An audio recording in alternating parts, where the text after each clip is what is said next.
Okay, our year over year for Aurora, we're going to have a look at starting with the numbers. So a year ago, across all home types, we had 32 total sales in January of 2023. In December of 23, 47. And currently in January 24, we had 38 sales across all home types. Average sale price in Aurora was $1,498,000 in January 23, $1,291,000 in December of 23, and in January of 2024, $1,198,000 was your average sale price. Again, I do say this in a lot of my videos that you have to remember that depending on what's predominantly selling that month, more entry-level houses, or in the case of Aurora, you got everything. You got farms, you have multi-million-dollar properties, multi-residential condos.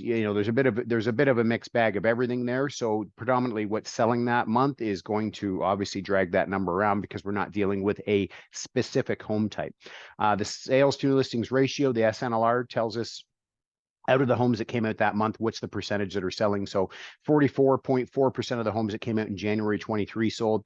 151% of the homes that came out on the market in December 23 sold. And I know, hang on, pump the brakes, right? You're thinking, how do you get 151% out of 100%?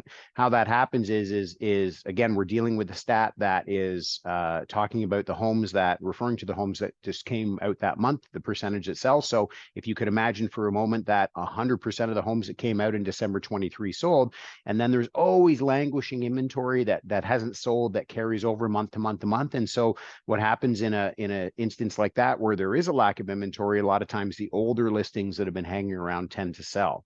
And so that's where you get that number. Now, being a December stat, it's not surprising. The number is a little bit, it's a true stat, but it's a little overinflated in terms of that we see listings come off the market because people don't want to list their home during Christmas. We also see that people want to not look for houses. They don't want to list their house for sale. So again, the number is a little bit propped up.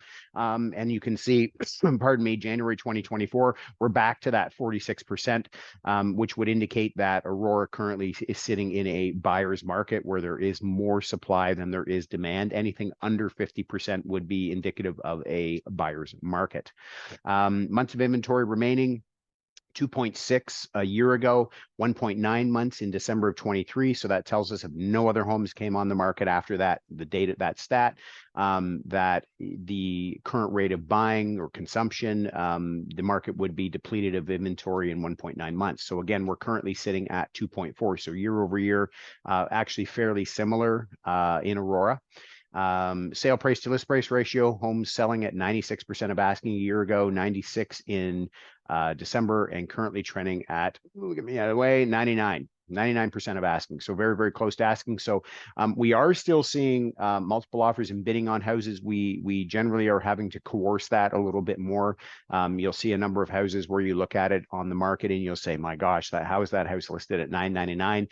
It's because it is intentionally, purposely priced under market value to attract more people to it. The old saying comes to mind: when something's too good to be true, often it is. And in real estate, we see that every day. Days on market to get a home sold, 22 in January of 23, 28 in December, currently trending at 44 days. So there has been, certainly the market has started off. Aurora, I would say, is a little bit behind where new market is right now. But we are definitely seeing more listings come on the market. Buyer activity has been fairly busy so far this year, and it's really just the longer days on market. It's just taking people longer to go through the amount of inventory out there. So for sellers right now, there's some good opportunities.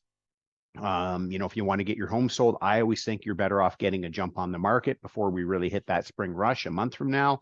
And for buyers, we do have 2.4 months of inventory. So if you've had no success in multiple offer or bidding scenarios you've been headed into, try looking at that older inventory. I know I say that a lot, but it's, there's certainly truth there. If you have any questions about how this market can work in your favor, please feel free to check in with me.